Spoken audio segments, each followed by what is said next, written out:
Ya, masih kita bahas soal AI dan potensi kejahatannya ya. Ini kayaknya memang persoalan yang barangkali nggak pernah kita pikirkan, tetapi penting banget untuk kita ketahui di awal ya. Kenapa? Ya sebagai langkah antisipasi ya, jangan sampai kita ketipu gara-gara AI, gara-gara teknologi yang kita gunakan. Aneh kan? Kita ketipu gara-gara teknologi yang kita pakai. Kita ya kalau ibarat kata ya, kalau pepatah bilang senjata makan tuan dong namanya, ya kan? Nah dan kawan, kalau kita bicara soal potensi penipuan yang dilakukan dengan menggunakan AI, memang banyak sekali dilakukan dan itu korbannya nggak main-main. Seorang pejabat pun bisa jadi korban. Nah, biasanya penipuan ini memanfaatkan teknologi deepfake ya untuk menipu korban dengan cara yang sulit dibedakan dari kenyataan. Itulah namanya kalau dalam filsafat ya postmodern itu namanya realitas sekarang itu ya, dalam masa filsafat yang sekarang itu, realitas maya atau realitas kedua, realitas buatan itu yang akhirnya menguasai pikiran kita, sehingga apa-apa yang sebenarnya bukan realitas dianggap sebagai kenyataan, dianggap sebagai yang nyata. Yang fiktif itulah yang dianggap menjadi fakta. Nah, dari mana kita mulai punya pikiran semacam itu, diawali dari penggunaan media sosial yang begitu ramai. Nah, kita tahu ya di dalam penggunaan media sosial apapun itu menjadi konten, dan kadang-kala ya yang namanya konten awal mula ya dulu ya sebelum seperti sekarang. Nah, kalau kita mencoba untuk mengurai perkembangannya ya, dulu ada yang namanya konsep framing itu apa ya, jadi, melihat sesuatu itu hanya dilihat dari sudut tertentu. Nah, jadi kita akhirnya diarahkan untuk hanya melihat itu.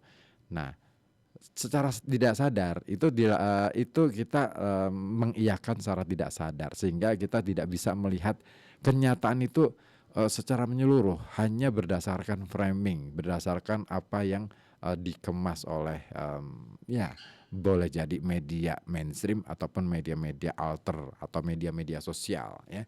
Nah, dari situlah kemudian setelah framing terjadi, kemudian akhirnya makin konsep framing itu kemudian dibongkar gitu ya. Akhirnya muncul ketidakpercayaan masyarakat nih di alam bawah sadar mereka tentang informasi-informasi itu tadi. Maka kemudian muncullah post truth ya. Nah, dari post truth itu kemudian kita akhirnya digiring lagi untuk melihat fakta-fakta yang sebenarnya ini hanya kecil saja, sesuatu yang kecil gitu loh, lebih kecil daripada framing yang kemudian anggap sebagai sesuatu yang bernilai. Nah, itu yang kemudian muncullah viral. Nah, dari viral inilah yang kemudian membuat orang berpikir bahwa yang viral itu yang benar, yang faktual, padahal belum tentu gitu. Nah, semakin tumpang tindihlah di sini kebenaran antara faktual dengan yang fiktif, yang palsu, yang pseudo truth ya, atau pseudo reality ya. Nah, itu fakta-fakta yang palsu itu akhirnya menumpangi fakta-fakta yang sebenarnya, tetapi orang lebih cenderung percaya pada pseudo reality ini tadi. Ini yang paling bahaya. Nah, dari kebiasaan-kebiasaan itu maka muncul teknologi ini ya, seperti AI ini dianggap sebagai yang akan digadang-gadang akan menyelesaikan persoalan-persoalan itu, tetapi di balik layar itu ada banyak persoalan-persoalan yang akhirnya membuat kita semakin terseok-seok ke dalam istilahnya hal yang semakin kita tidak pahami itu. Oke, saya kembali ke WA dulu yang sudah bergabung di sini di 0855420912. Terima kasih yang sudah bergabung. Ada Mas Donadoni di Poncol. Kalau pelajaran bahasa Inggris emang gampang-gampang susah katanya. Kadang ya lucu juga ya. Kalau pas itu ulangan gurunya dengan teks bacaan Indonesia lah, kita disuruh menyalin dengan teks bahasa Inggris.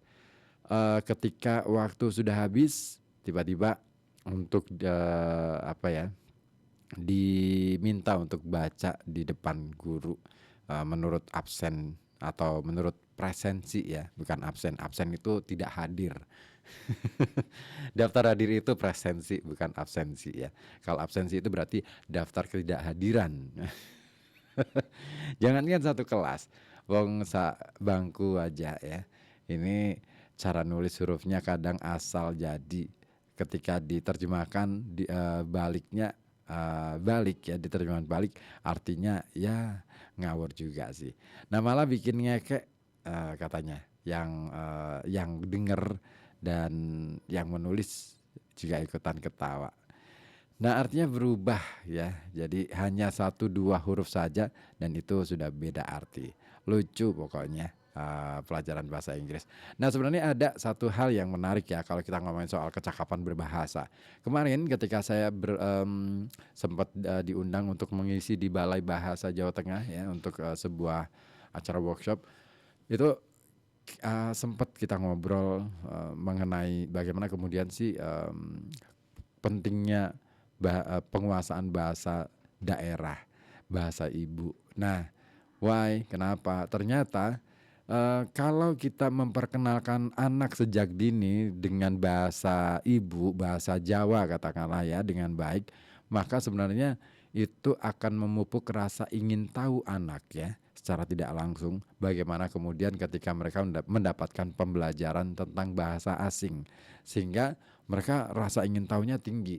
Nah, kenapa? Karena secara struktur mereka sudah terbiasa dengan bahasa ibunya.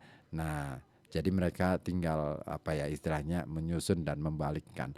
Nah, tetapi persoalannya adalah dengan fenomena yang sekarang ini dia untuk mengembalikan anak-anak atau untuk mengembalikan keluarga ya, terutama bapak ibu nih yang apa ini punya anak-anak ya. Untuk membiasakan atau kembali pada kebiasaan menggunakan bahasa ibu, bahasa Jawa misalkan atau bahasa daerah ya. Ini nampaknya juga kesulitan, ya kan? Banyak orang tua yang hari ini lebih memilih menggunakan bahasa Indonesia daripada bahasa ibunya atau bahasa Jawa atau bahasa daerah. Nah, padahal disitulah fungsi utama dari bahasa ibu itu adalah memupuk rasa apa ya penasaran, terus kemudian memupuk rasa ingin tahu yang lebih besar tentang ketika mereka belajar tentang bahasa asing. Saya termasuk orang yang lahir pada generasi yang cukup beruntung karena pada saat saya masih kecil penggunaan bahasa ibu masih sangat kuat ya, masih cukup kuat. Sehingga ketika mendapatkan pembelajaran bahasa Inggris misalnya di kelas 1 SMP, saya sangat senang banget. Akhirnya saya belajar untuk bisa berbahasa Inggris sekalipun pada akhirnya ya secara pengetahuan oke lah, tapi secara conversation ataupun digunakan dalam keseharian ini nampaknya masih menjadi perlu untuk latihan lagi. Nah, itu dia problemnya di situ. Seneng sih belajar bahasa Inggris. Nah, terima kasih ya Mas Donadoni di Poncol. Nah, ini Mas Donadoni punya pengalaman lagi nih yang lain soal pelajaran menulis steno ya, stenograf. Stenograf itu nulis dengan aksara steno ya, kode ya itu namanya ya. Itu agak sulit ya. Nulis sendiri ketika apa-apa sendiri ketika disuruh membaca kok beda artinya. Beda-beda artinya. Itu pun masih satu bangku katanya. Kalau itu beda nulisnya, beda pengertiannya juga. Gitu ya. Oh Mas Donadoni kayaknya dapat pelajaran itu ya, stenografi ya. Kalau aku nggak dapat sih. Nggak dapat dia. Oke deh. Terima kasih Mas Donadoni ya yang ikutan gabung lagi dan ditunggu opini-opini lainnya di sini di 0285424474 ataupun di 0855420912. Nah, ngomongin soal balik lagi ke AI dan penipuan-penipuan yang sudah mulai marak dilakukan oleh para pelaku kejahatan. Memang ya Ada beberapa model, dalam penipuan di dunia cyber itu yang menggunakan AI. Yang pertama kita sudah tahu ya, penipuan melalui suara ya, suara AI yang itu sekarang itu sangat sulit untuk dibedakan mana suara aslinya ya dan yang, tiruannya. Nah, OJK ini pernah meminta masyarakat agar semakin waspada dengan jenis penipuan baru yang menggunakan teknologi deepfake yang salah satunya melalui sambungan telepon. Nah, telepon penipu ini akan menampilkan suara penelpon familiar dan terdengar seperti keluarga, teman, atau orang-orang yang kita kenal dekat. Nah, teknologi AI bisa membuat suara seseorang yang dengan sangat mirip sama orang yang kita kenal. Nah, inilah yang membuat banyak orang terjebak dan akhirnya mengikuti perintah si penelpon. Nah, ada juga menggunakan video. Nah, beberapa waktu lalu ya, viral juga di media sosial penipuan dengan metode panggilan video ya, menggunakan wajah seseorang selebritis terkenal. Nah, kalau ini banyak nih muncul iklan ya. Pernah nggak di reels media sosial Anda ya muncul iklan situs judi online, pinjol dan lain sebagainya yang itu memampang wajah dari sosok figur publik gitu ya. Nah, yang itu suaranya juga mirip ya, seolah-olah itu real, benar-benar real, benar-benar gayanya juga mirip gitu. Nah, itu real banget ya, seolah-olah real bukan bukan AI. Nah, itu banyak tuh bertebaran di reels. Nah, dalam video ini ya, korban menerima panggilan video call dari nomor tak dikenal yang menunjukkan suara dan visual selebritas tersebut dan mengiming-imingi kalau korban ini telah memenangkan sebuah hadiah jutaan rupiah. Dan ini adalah peniruan canggih yang dibuat oleh AI yang menirukan suara serta penampilan seseorang. Nah, cara menirunya adalah dengan menganalisis banyak video dan konten online dari seseorang yang setelahnya akan dibuat tiruan yang sangat mirip oleh algoritma AI. Nah, ini dia problemnya di algoritma ya, permainan algoritma, coding dan itu ya. Penipu ini umumnya menggunakan deepfake untuk meniru orang yang dikenal atau dipercaya oleh calon korban dengan tujuan untuk memeras uang atau meminta data pribadi dari calon korban. Nah, kalau misalkan sudah ngomongin soal data pribadi, simpan, jangan pernah diberikan. Karena suara dan wajahnya sudah dikenal, korban ini tanpa curiga menuruti saja permintaannya tanpa pikir panjang. Nah, tips aman untuk menghindari penipuan menggunakan AI ini perlu banget nih untuk kita ketahui. Nah, ini ada beberapa langkah. Yang pertama, jangan bagikan informasi penting di media sosial ya. Sekali lagi, jangan bagikan informasi penting di media sosial. Misalnya nomor KTP, nomor rekening ataupun yang lainnya yang sekiranya itu adalah data-data pribadi kita. Nah, tips pertama yang paling penting ini jangan sembarangan memberikan informasi pribadi kita ke media sosial.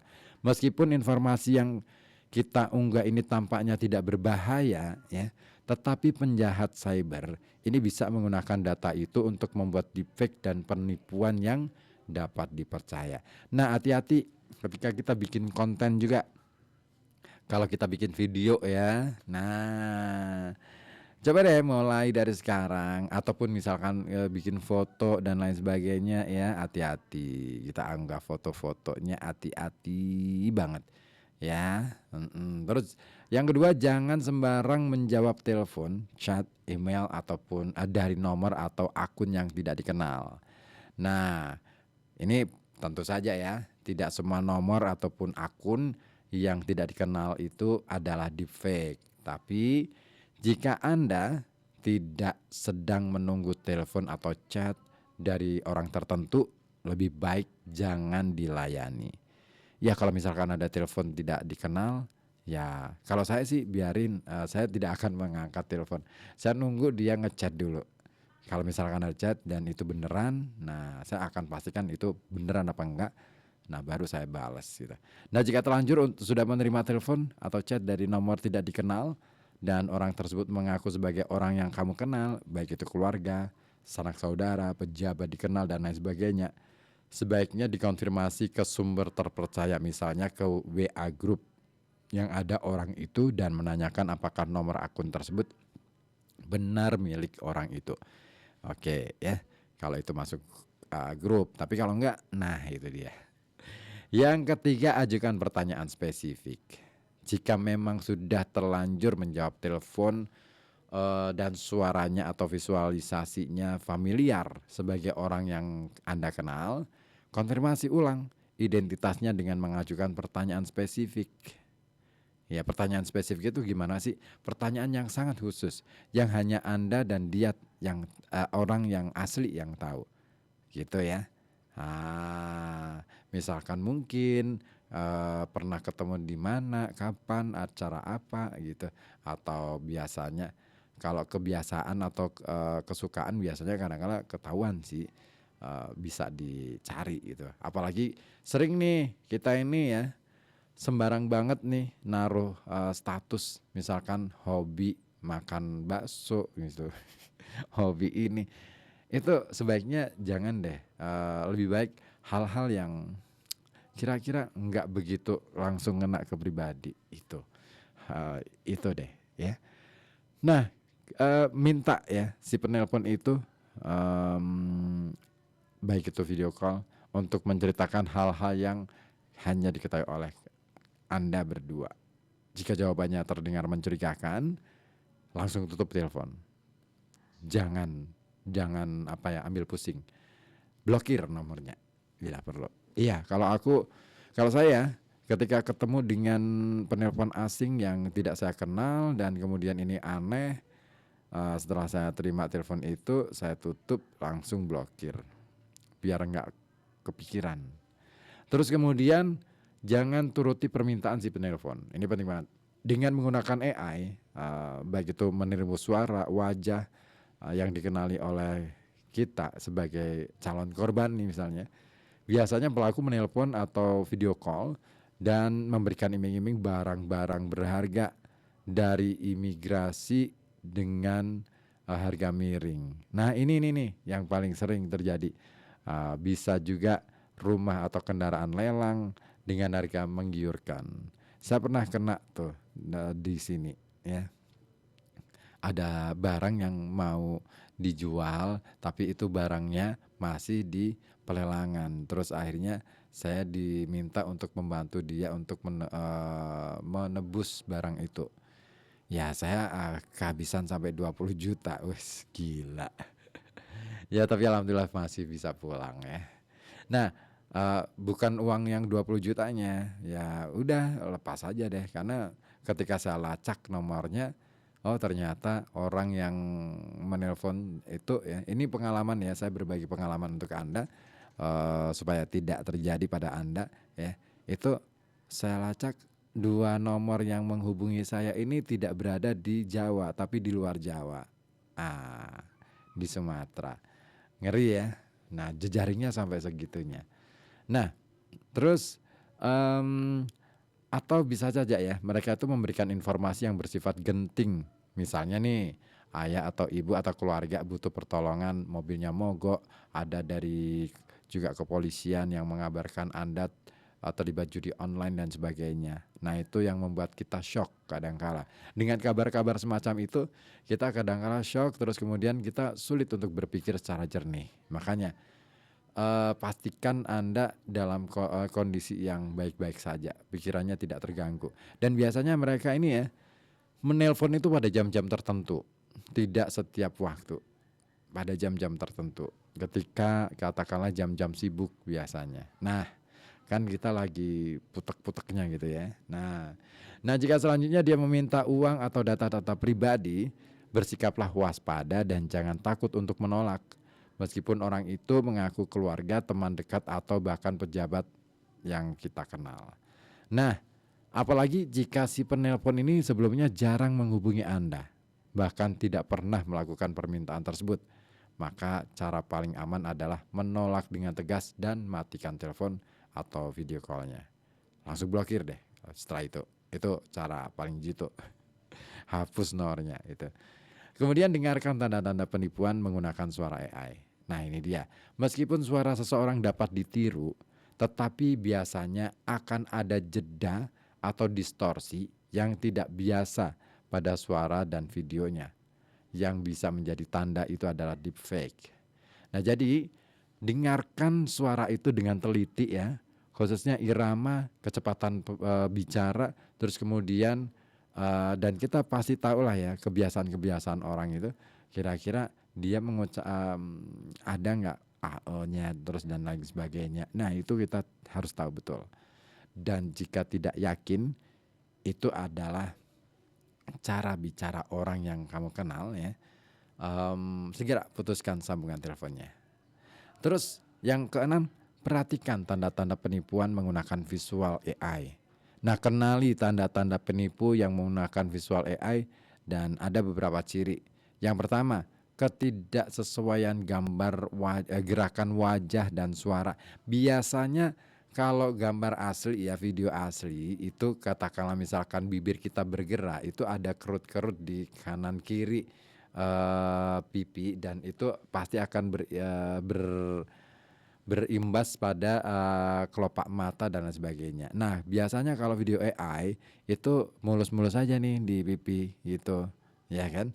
Terus ada ketidakwajaran pada mata dan tatapan. Nah, kalau tatapannya itu lurus-lurus saja gitu ya, nggak ada apa ya, kan ada emosi kan? Nah, itu dia. Nah, itu biasanya begitu. Nah, tapi dan latar belakang kabur, gambarnya kabur, dibikin ngeblur gitu ya. Kemudian perbedaan kualitas pada bagian tertentu. Nah, bagian-bagian yang kelihatan akan beda banget itu di bagian wajah, itu kelihatan banget. Itu nanti bisa kita deteksi ya. Bagaimana kemudian kualitas gambarnya kok beda nih, terutama di bibir, gigi ya. Nah, itu gerak bibir itu biasanya akan kelihatan ini beneran apa bukan. Nah, terlalu sempurna atau terlalu berlebihan. Nah, itu gambar video call itu harusnya kamera itu ya nggak terlalu sempurna banget, nggak terlalu bagus banget karena pasti ada noise, ada bintik-bintik ya yang melewat atau gambar yang pasti ada bagian-bagian yang nggak sempurna. Nah, itulah contoh dan penjelasannya mengenai penipuan deepfake yang menggunakan teknologi suara dan visual AI. Nah, kalau Anda menemui yang seperti itu, waspada. Jangan sembarang angkat dan jangan sembarang apa ya istilahnya mengiyakan begitu saja. Kita perlu waspada. Ya nggak sih? Ya banget. Oke. Halo Kota Batik masih akan saya kawal sampai petang nanti. Silakan yang ingin bergabung